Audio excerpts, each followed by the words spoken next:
le plaisir du militaire, il est là-bas à 2 pas de la forêt. Couvert de guerre.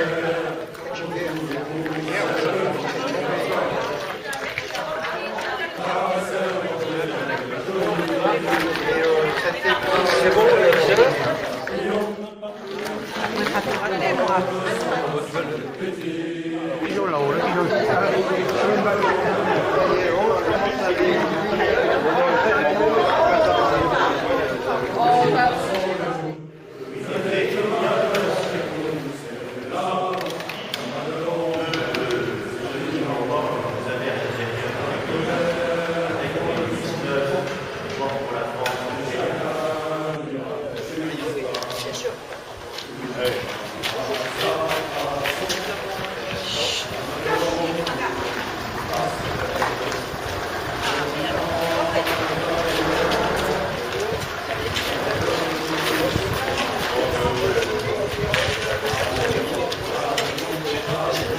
c'est le porcelaine, c'est le porcelaine.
On apprend une information capitale.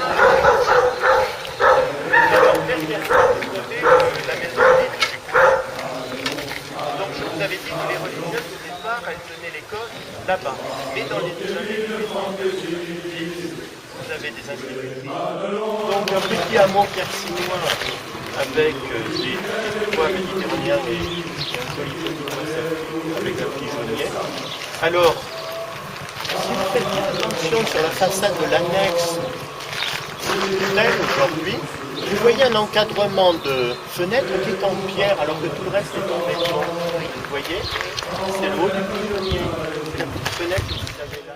Et cette maison, eh bien, elle nous a posé problème parce que tout le monde à Gaillac me disait c'est la maison de quelqu'un qui est mort pendant la Première Guerre mondiale, Cyprien Dablan. Le problème, c'est qu'on a cherché. Dablan Cyprien n'a jamais été recensé à Gaillac. Les locataires. Et parmi ces locataires, il y a tout lieu de penser que Dablan Cyprien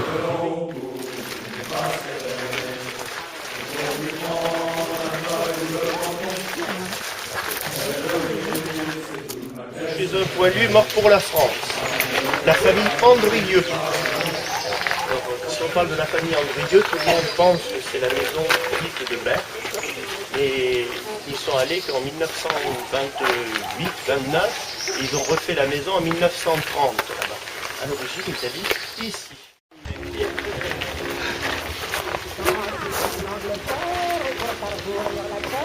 Donc à nouveau une maison d'un poilu mort. Vous aviez la maison de Jean Brunet. Alors Jean Brunet vivait avec son épouse Rose, son fils aîné Édouard Brunet et son second fils qui s'appelait Charles et qui est mort à la guerre de Vietnam.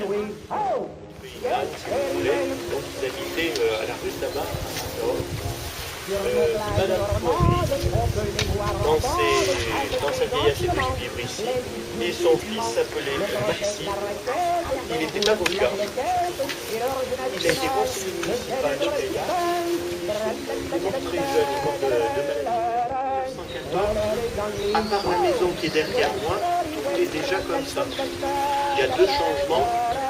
Le portail, qui a un rapport avec la guerre, et la maison derrière.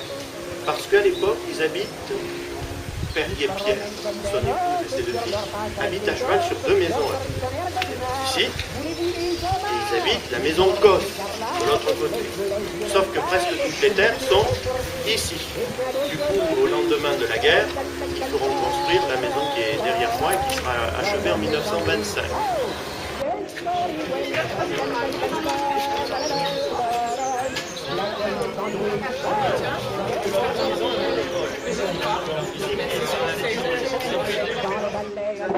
Ils affinaient la chaussure dans un modèle où ils commençaient à faire à préparer.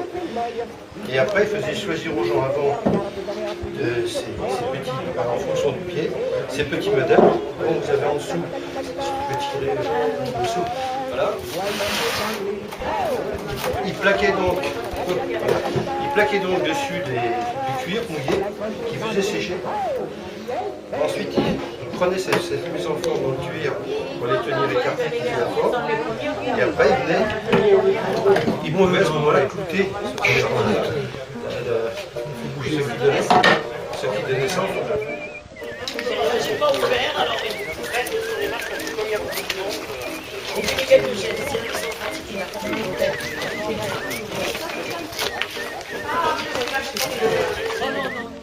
Il y a eu un mort pour la France. Et Anne-Marie va nous présenter la maison et la famille. Ah, si tu veux. Allez. Alors, le mort pour la France, c'est Paul Ricard. T'as bien fait de me laisser sur l'escalier. Ah, Voilà, je t'avais dit. t'es un peu plus bas. Paul Ricard, il est né à Cahors, il n'est pas né à Caillac, puisque Laura vient de nous dire que c'est la maison de Taille. Il s'est marié avec ma grand-mère en 1910, au mois de janvier. Ils étaient courageux, et dans la maison, Vidaillé, il y avait déjà, quand il s'est marié, mon arrière-arrière-grand-mère, Antoinette Vidaillé, son fils Philippe Vidaillé avec son épouse Marie, ma grand-mère Estelle Vidaillé avec sa sœur Anita, et mon grand-père qui est arrivé en 1910, donc il y avait quand même aussi. Si vous voulez la petite lac à la base, Oui. contre la colline. Mais là, il y avait une tour fortifiée, et la ici, c'est une ligne droite, c'est ça le biel. Le biel comme le biel de moteur. Tout le monde pense que ça vient.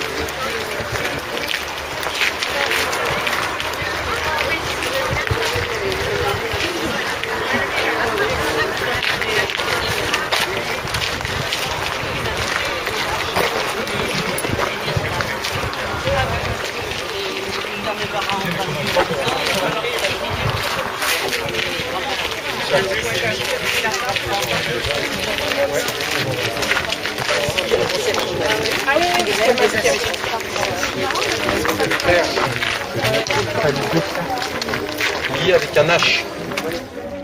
Cette maison-ci, ou plutôt la moitié de cette maison, quand vous observez la façade, vous verrez qu'il y a un fossard dans la maçonnerie. D'un côté, vous avez la famille Belvezé qui habite de ce côté-ci, la grange est ici, et là, vous allez trouver une petite subtilité de l'habitation. Et de l'autre côté, c'était M. Géniès dont je vous ai parlé tout à l'heure, qui était forgeron ici, et vous retrouverez là, et vous verrez, vous pourrez rentrer, vous verrez que le plafond est encore bien loin.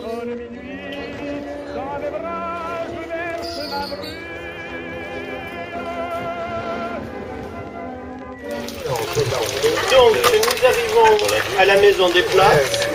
À l'époque, y habite Pierre Boulounier, sa sœur Joséphine, la fille de Pierre qui s'appelle Ernestine, et le gendre qui s'appelle Rosfer.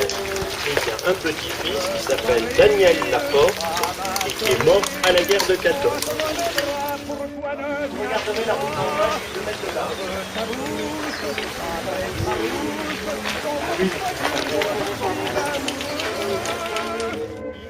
Ils ont eu un fils qui s'appelait Victor et qui était boulanger.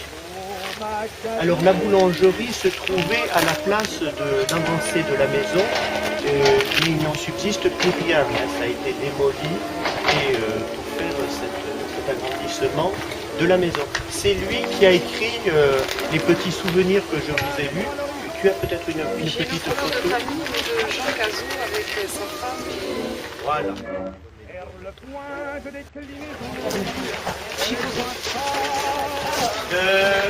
Par petits groupes peut-être, par petits groupes. Par petits groupes, s'il vous plaît. Ouais, on va tourner. Nous arrivons à la maison Bourredon. En 1914, je vivais ici Bourredon Anne, originaire de Caïssa, sa belle-fille qui s'appelait Euphrasie, et le petit-fils qui s'appelait Bourredon Louis, qui est mort à la guerre de 14. Il était né en 1890 et juste avant de partir, il était garçon menuisier. Nous avons une chance exceptionnelle, c'est que depuis son départ, tous ces instruments sont restés à leur place. Donc, vous allez voir le banc de menuisier de Bourredon qui est encore à son emplacement.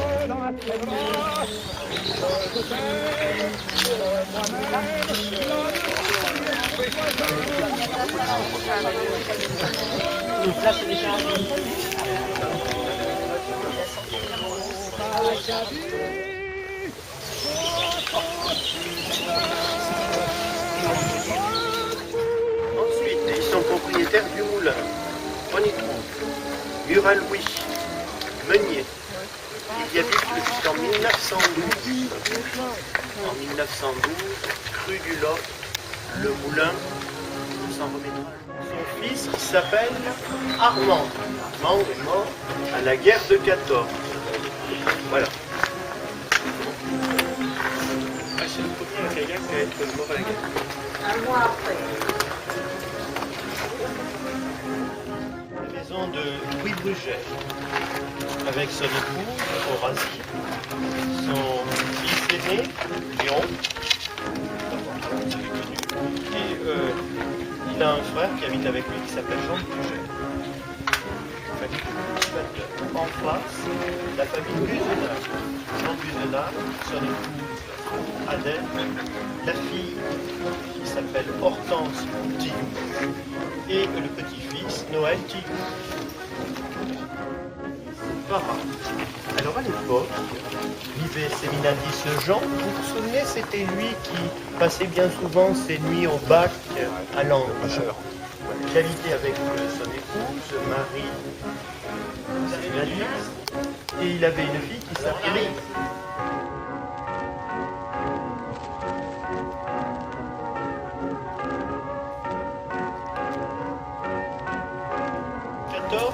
vive ici la famille de Baudel-Pierre et ses enfants. Donc Pierre Baudel, son épouse Virginie, le fils aîné qui s'appelle Omer et qui va mourir le second fils qui s'appelle Émile et un frère du père qui s'appelle...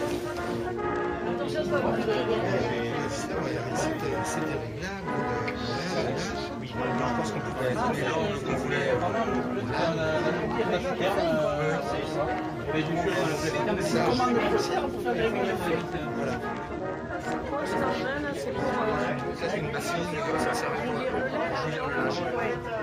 Oui, ça fait buanderie. Dans le quartier, deux petites informations. À la place de la porte incendie, une petite chapelle dédiée à la Vierge. La chapelle est démolie. La pierre est partie de mort.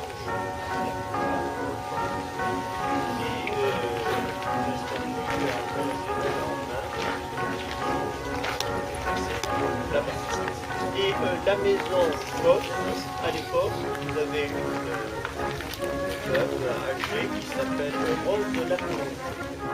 Maison de Delsol Étienne, qui est le chef de famille.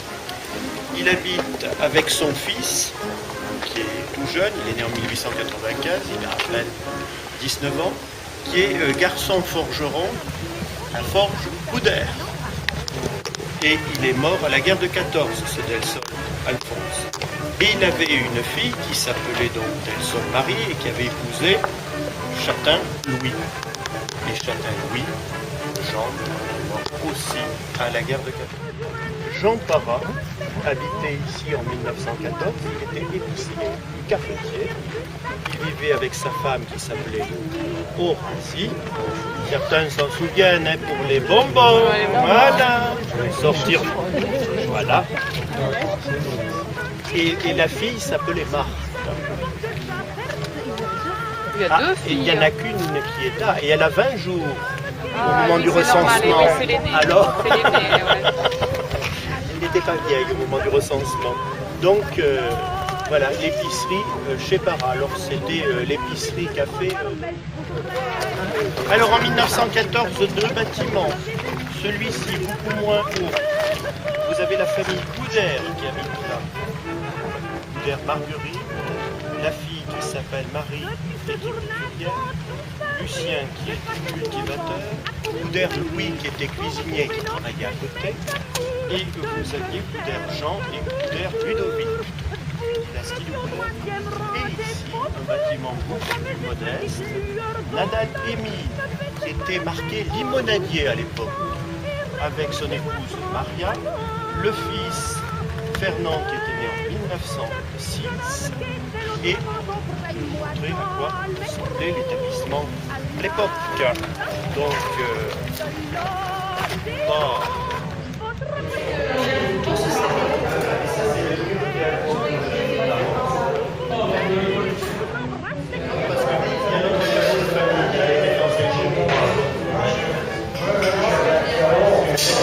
et celle-ci, regardez. C'était un beau garçon, au contour élégant. Voulez-vous me faire plaisir, monsieur? Penchez-vous un petit peu. De tout ce qui était le patrimoine de la culture ou le patrimoine nature. Alors, on a préféré, comme c'était en même temps le centenaire de 1914 et de la déclaration de la guerre, il y a eu une partie effectivement qui a déjà évoqué cet événement durant le mois d'août. Et nous, on a choisi dans ce cas-là de faire plutôt l'anniversaire de l'année 1914. Et on va fêter plutôt ce qui faisait la vie en 1914. On a choisi ce thème. Donc c'est une des raisons pour laquelle hier, en souvenir quand même de ces 19 poilus qui sont morts à Cognac, on a fait un itinéraire qui a relevé la totalité de ces habitations. C'est-à-dire que tous sont vraiment appréciés. Et ça nous a permis de faire refaire revivre la commune telle qu'elle était en 1914. On a parlé de Sabotier, on a évoqué tous ces métiers, donc il y avait une vie qui était très communautaire à Cognac. Donc cette communauté, quelquefois un peu séparée, de grands groupes, le côté de la Boujade et le côté Bazielle, était quand même unifiée. Aujourd'hui, on va continuer cette fête en disant, et bien cette fois-ci, on va faire le repas animé comme en 1914, avec ceux qui effectivement ont pu essayer de retrouver un peu les vêtements de l'époque. Alors un grand merci également à la municipalité qui nous a permis aussi d'avoir pratiquement la disposition de ce local, de manière à pouvoir tout faire, et l'invitation, et en même temps la projection de notre animation. Ben, j'espère que ça se passera bien. Donc la première chose qu'on va déjà faire, c'est passer à l'apéritif de l'époque. Donc c'est essentiellement le fénelon, avec des du razzia, et pour des inconditionnels, éventuellement d'apéritif, autre que traditionnel.